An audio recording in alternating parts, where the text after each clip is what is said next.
All right, today we're putting on our cosmic detective hats. Our mission to solve one of the oldest and biggest mysteries in all of science. How in the world do planets actually move? It's a fantastic story about a puzzle solver who completely changed our view of the universe. For thousands of years, people would look up at the night sky and see the stars moving in these nice, predictable patterns. But there are these few bright lights that were just different. They were the wanderers, or as the ancient Greeks called them, planetes. They looped and zigzagged across the sky, and it seemed to make no sense at all. So the big question was, right, was there some kind of hidden rule to their cosmic dance? So here's how we're going to crack this case. First, we'll dig into the mystery itself. Then we'll break down each of Kepler's three incredible laws: the cosmic ellipse, celestial speed, and the solar system's rhythm. And finally, we'll look at Kepler's amazing legacy. Okay, so let's start our investigation with the great planetary mystery. For literally centuries, astronomers were stuck on a beautiful idea, perfect circles, that was clashing with a very puzzling reality. Think about it. For ages, the thinking was that the heavens had to be perfect. And what's the most perfect shape? A circle. So naturally, planets must orbit in perfect circles. But here was the massive problem. When astronomers tried to use perfect circles to predict where a planet like Mars would be, they were always wrong. The observations just didn't match the theory, not even close. And then along comes our hero, Johannes Kepler. He got his hands on the most precise, detailed planetary data that had ever been collected. And he just dove in, determined to solve this puzzle, even if it meant throwing out thousands of years of accepted science. All that obsessive work led Kepler to his first absolutely massive breakthrough, a discovery that he laid out in his first law, the cosmic ellipse. So, what in the world is an ellipse? Well, forget a perfect circle. Imagine taking a circle and just squashing it a little bit. That oval shape, that's an ellipse. And here's the crucial part. Instead of one point in the center, an ellipse has two special points inside called foci. This shape, turned out to be the key to everything. And this is Kepler's first law in action. A planet's orbit isn't a circle, it's an ellipse. But the real bombshell? The sun isn't in the center. It's sitting off to the side, at one of those two foci.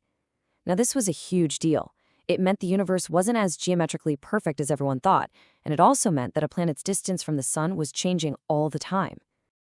Okay, so if the distance is always changing, what does that mean for a planet's speed?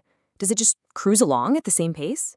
Well, that was the next piece of the puzzle, and it led Kepler straight to his second law, the celestial speed. Kepler's second law is one of those things that's way easier to understand when you see it.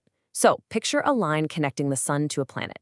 As the planet travels along its orbit, that line sweeps out an area, kind of like a giant cosmic paintbrush. Now, here's Kepler's moment of genius. He realized that over the same amount of time, let's say 30 days, that line always sweeps out the exact same area, no matter where the planet is in its orbit. And this has a really cool consequence for how fast the planet is moving.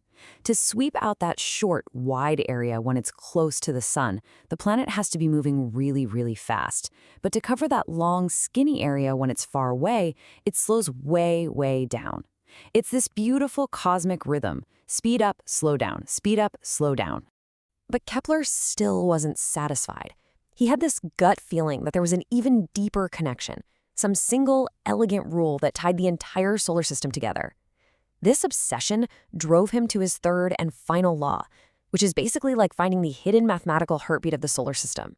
And there it is. Now, I know it might just look like some simple math, but trust me, this little formula is a profoundly deep rule about how the universe works. It says that the square of the time a planet takes to orbit the sun is directly proportional to the cube of its average distance from the sun.